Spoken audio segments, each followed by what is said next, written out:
साथियों, Hindi education world में मैं आपका स्वागत करता हूं। जैसा कि मैंने पहली क्लास में अपनी उत्तर प्रदेश से रिलेटेड जितने क्वेश्चंस आपके एग्जाम की दृष्टि से बन सकते थे उन पर फोकस किया, तो आज मैं अपने इतिहास से रिलेटेड उन्हीं क्वेश्चनों को लेकर के आऊंगा जिन क्वेश्चनों की संभावना आपके एग्जाम में पूछे जाने की बनी रहती है। मैं केवल एक उत्तर प्रदेश पुलिस पुलिस के लिए ही नहीं, बाकी एग्जाम जितने भी कम्पिटिटिव एग्जाम है सभी एग्जाम में इन क्वेश्चनों को पूछे जाने की पूरी पूरी संभावनाएं रहती हैं। तो आइए चलते हैं आज हम अपने पहले क्वेश्चंस की ओर। क्वेश्चन करने से पहले मैं आपको बता दूं, काफी बच्चों के सवाल हैं कि सर कॉन्सेप्चुअल क्लास कब होगी। जैसे पहले कॉन्सेप्ट पे क्लास चल रही थी, एक के बाद एक क्लास चल रही थी, तो जब तक यूपी पुलिस का एग्जाम है 18 तारीख तक, तब तक मैं चाहता हूं कि ऐसे ही बार बार आपको क्वेश्चन लगवाए जाए, जिससे आपको क्वेश्चन याद भी रहे और आपकी एग्जाम में मदद कर सके। अगर आपको इन सभी क्वेश्चनों में से मुश्किल से 4-5 क्वेश्चन भी मिल जाते हैं तो लगभग 10 नंबर, और 10 नंबर किसी भी बच्चे को मेरिट में लेके भी आ सकते हैं और मेरिट से बाहर भी कर सकते हैं। तो जब तक यूपी पुलिस का एग्जाम नहीं होता तब तक तो हम क्वेश्चन ही लगाएंगे। उसके बाद जैसे ही एग्जाम खत्म होंगे, तो एग्जाम खत्म होने के तुरंत बाद हम दोबारा अपने कॉन्सेप्ट पर लौटेंगे और कॉन्सेप्ट की क्लास आगे शुरू करेंगे। तो आइए आज का पहला प्रश्न।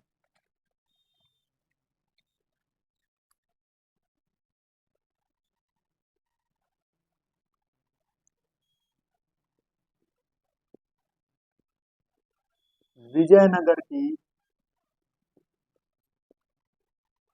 विजयनगर की स्थापना किसने की थी? स्थापना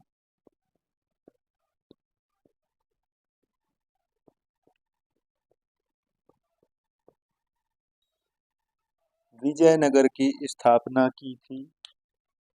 इसके लिए आपको 4 ऑप्शन मिलेंगे। ऑप्शन ए आपका विजय राय, ऑप्शन बी हरिहर,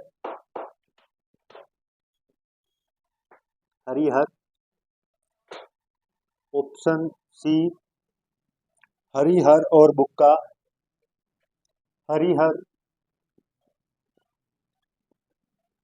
और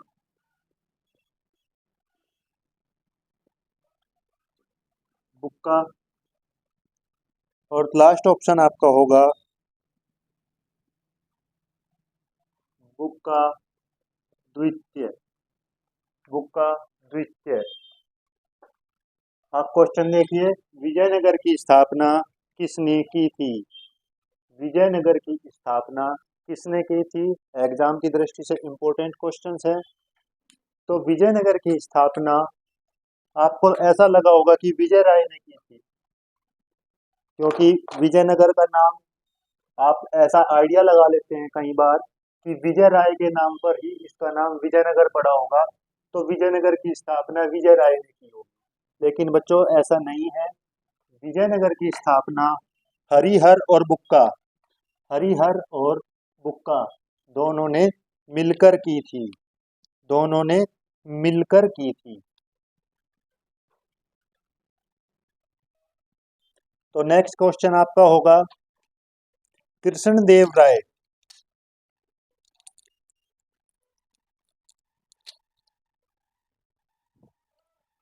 नेक्स्ट क्वेश्चन है आपका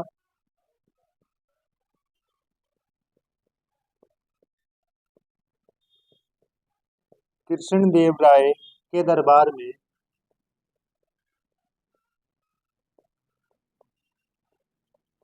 कृष्णदेव राय के दरबार में अष्टदिग्गज कौन थे?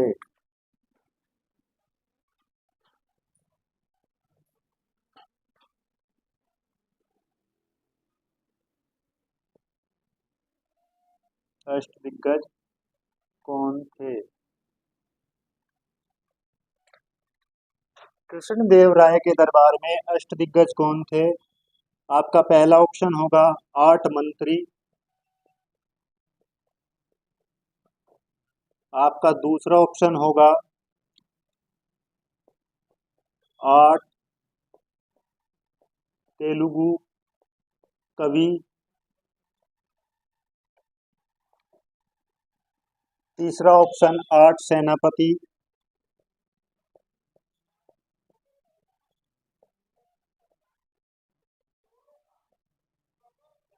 या 8 दार्शनिक।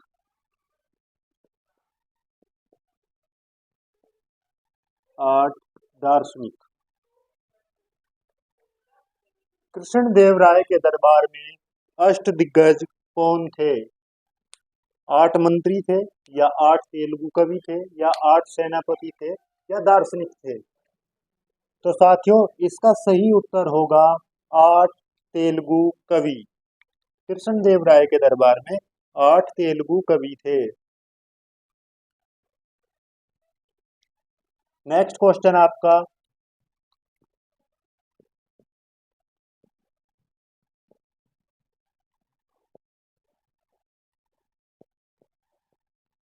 इनमें से किसे आंध्र भोज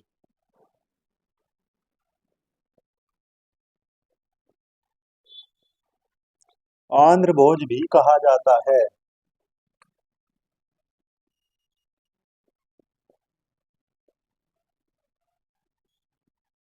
आंध्र भोज भी कहा जाता है। आपका पहला ऑप्शन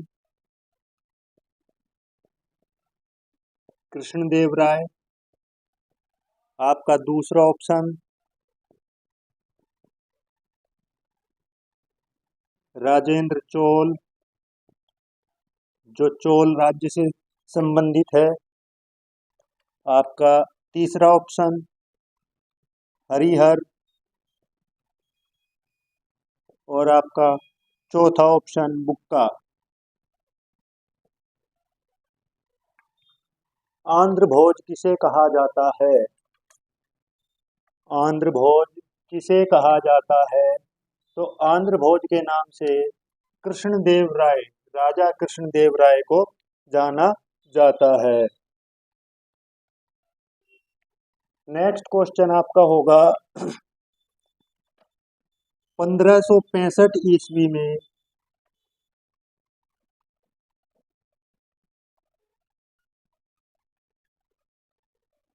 1565 ईस्वी में कौन सा प्रसिद्ध युद्ध हुआ?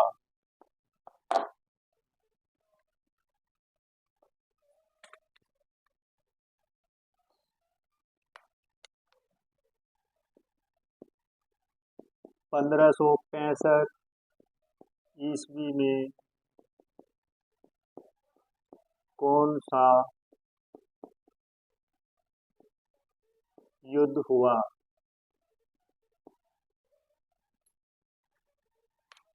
ऑप्शन आपको मिलेंगे पानीपत का युद्ध,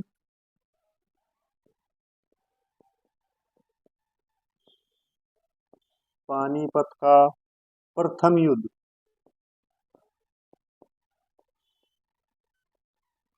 दूसरा ऑप्शन आपका होगा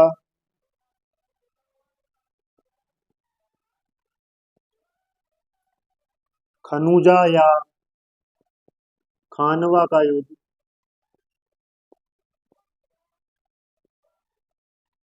तीसरा ऑप्शन आपका होगा पानीपत का दूसरा युद्ध, और चौथा ऑप्शन आपका होगा तालीकोटा का युद्ध, तालीकोटा का युद्ध। 1565 ईस्वी में कौन सा युद्ध हुआ? ऑप्शन आपके सामने है, तो जल्दी से कमेंट बॉक्स में आंसर करके बताइए कि कौन सा युद्ध 1565 ईस्वी में हुआ था।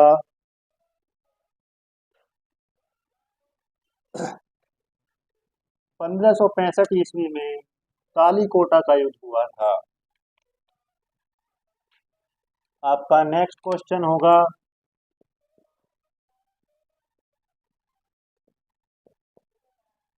बहमनी राज्य की स्थापना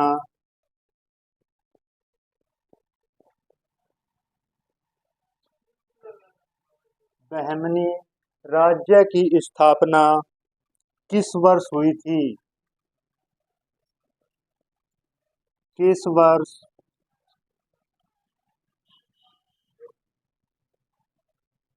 वर्ष हुई थी? आपके पास चार ऑप्शन हैं: 1336 ईस्वी, 1338 ईस्वी,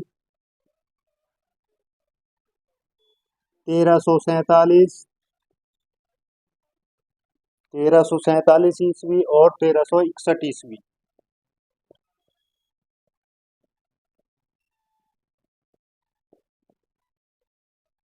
बहमनी राज्य की स्थापना किस वर्ष हुई थी? बहमनी राज्य की स्थापना दोस्तों 1347 ईस्वी में हुई थी। 1347 ईस्वी में बहमनी राज्य की स्थापना हुई थी।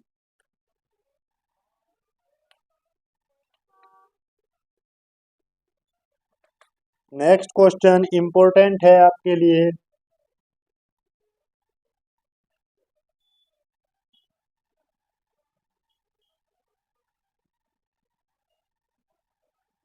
भक्ति आंदोलन का प्रारंभ किया गया था। भक्ति आंदोलन का प्रारंभ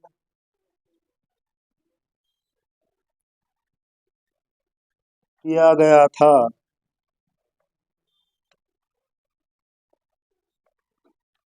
आपका ऑप्शन आलवार संतों द्वारा,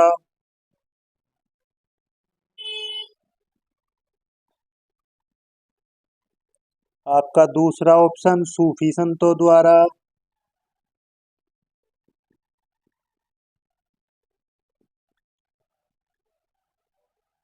तीसरा ऑप्शन सूरदास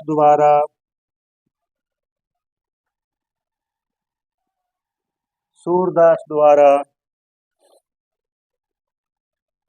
या चौथा ऑप्शन आपका तुलसी द्वारा, तुलसी दास द्वारा। जैसे हम बात करते हैं भक्ति आंदोलन की, तो भक्ति आंदोलन जाहिर सी बात है कि संतों से संबंधित रहा होगा। सूरदास भी संत थे, तुलसीदास भी संत थे, सूफी संतों द्वारा या आलवार संतों द्वारा। अब चारों ही ऑप्शन संतों से घिरे हुए हैं, लेकिन अगर हम बात करें तो सूरदास और तुलसीदास को हम कक्षा 9, 10, 11, 12 चारों कक्षाओं में पढ़कर आए हैं। वहां पर कहीं भी भक्ति आंदोलन की शुरुआत तुलसी और सूरदास के समय काल में हमें देखने को नहीं मिलती। लेकिन भक्ति आंदोलन की शुरुआत जो है वो आलवार संतों द्वारा की गई थी। वो आलवार संतों द्वारा की गई थी।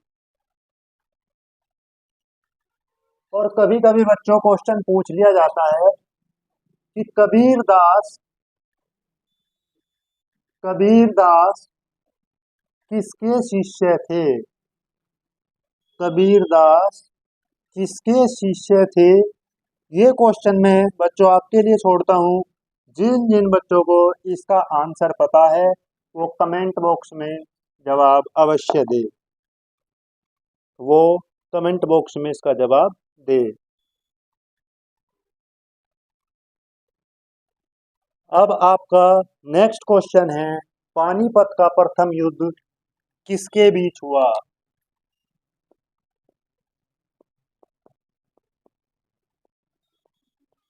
पानीपत का प्रथम युद्ध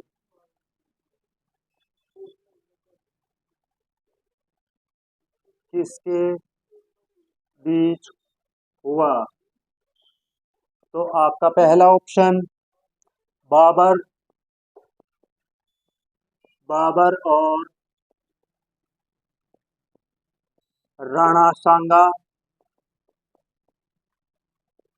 आपका दूसरा ऑप्शन हेमू और मुगल, आपका तीसरा ऑप्शन हुमायूं और शेर शाह।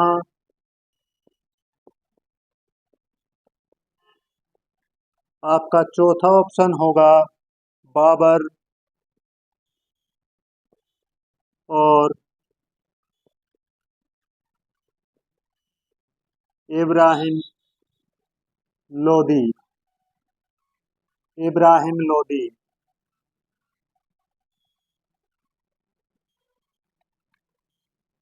पानीपत का प्रथम युद्ध किसके बीच हुआ? तो पानीपत का जो प्रथम युद्ध था वह बाबर और इब्राहिम लोदी के बीच हुआ था। यहीं से कभी कभी कोई क्वेश्चन पूछ लिया जाता है कि पानीपत का प्रथम युद्ध कब हुआ था। तो पानीपत का प्रथम युद्ध 1526 ईस्वी में बाबर और इब्राहिम लोदी के बीच हुआ था। पानीपत का प्रथम युद्ध 1526 ईस्वी में बाबर और इब्राहिम लोदी के बीच हुआ था।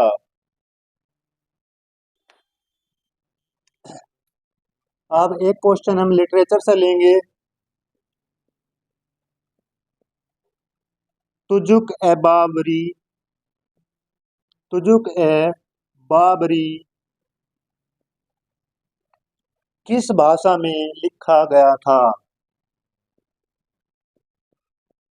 किस भाषा में लिखा गया?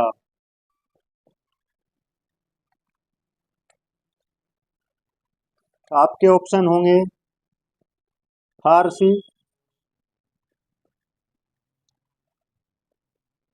अरबी,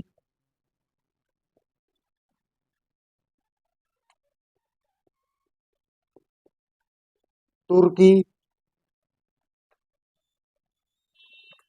या उर्दू। उर्दू। तुजुक ए बाबरी किस भाषा में लिखा गया?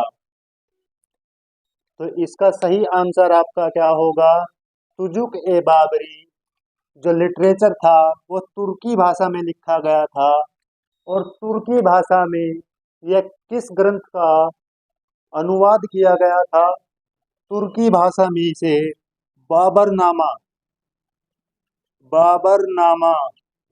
बाबरनामा जिसके अंदर बाबर के जीवन की सभी घटनाएं मौजूद थी। बाबरनामा का तुर्की रूपांतरण तुजुक ए बाबरी कहलाता है। बाबरनामा का तुर्की अनुवाद तुजुक ए बाबरी के नाम से जाना जाता है।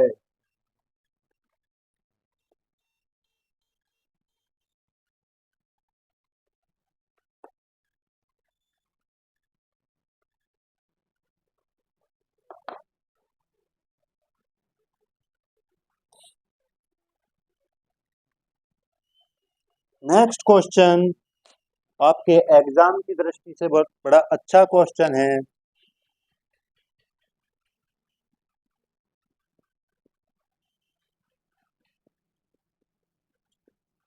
शुद्ध चांदी का रुपया,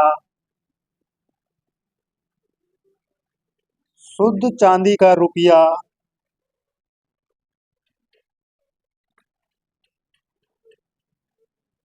का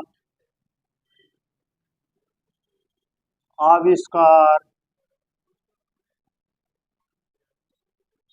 किसने कराया? किसने कराया? ऑप्शन को ध्यान से देखना और क्वेश्चन को भी ध्यान से पढ़ना। क्वेश्चन है आपका, शुद्ध चांदी का रुपया का आविष्कार किसने कराया? आपका ऑप्शन ए होगा अकबर ने। आपका दूसरा ऑप्शन होगा शेर शाह ने। आपका तीसरा ऑप्शन होगा जहांगीर ने। आपका लास्ट ऑप्शन होगा औरंगजेब ने। औरंगजेब ने। मैंने क्वेश्चन में लिखा है कि शुद्ध चांदी का रुपये का आविष्कार किसने कराया। किसने किया नहीं, किसने कराया। तो शुद्ध चांदी का सिक्का सबसे पहले शेर शाह के शासनकाल में हमें देखने को मिलता है। शुद्ध चांदी का सिक्का शेर शाह के शासनकाल में हमें देखने को मिलता है। तो इसलिए शुद्ध चांदी के सिक्के का आविष्कार किसने कराया, शेर शाह ने। दोस्तों, मुझे पता है कि ये जो सफर कंपटीशन का हम कर रहे हैं, इस कंपटीशन के सफर में कई बार हमें हताशा हाथ लगती है और उस हताशा के चलते हम निराश होकर के बैठ जाते हैं। मैं आपको इतना ही कहूँगा कि निराश होकर बैठने से कभी आपको सफलता हासिल नहीं होगी। एक बार अपने घरों की ओर देखें और दोबारा हिम्मत से काम ले, क्योंकि जमीन जल चुकी आसमान बाकी है। जमीन जल चुकी आसमान बाकी है, ऐ मेरे दोस्तों अभी तुम्हारा इम्तिहान बाकी है। जो बैठे हैं उदास घरों में, वो हमारे माँ बाप दुखी नजर आते हैं। वो हमारे माँ बाप दुखी नजर आते हैं। अगर कहीं है तो ईमान दोस्तों बस वहीं बाकी है। अब तो कंपटीशन को पार कर लो, अब तो कंपटीशन को पार कर लो। किसी के बाप का मकान गिरवी है, किसी के बाप का लगान बाकी है। तो साथियों, आज के साथ मैं केवल इतना ही कहूँगा, आप बने रहिए अपनी प्रिपरेशन पर और अच्छे से तैयारी कीजिए, आगे बढ़िए। मैं हमेशा आपके साथ था, साथ हूँ और साथ रहूँगा। आप मुझे सपोर्ट कीजिए, मैं आपको सपोर्ट करूँगा और देखते हैं हम एक दिन मंजिल को पा लेंगे। धन्यवाद, thank you, best of luck.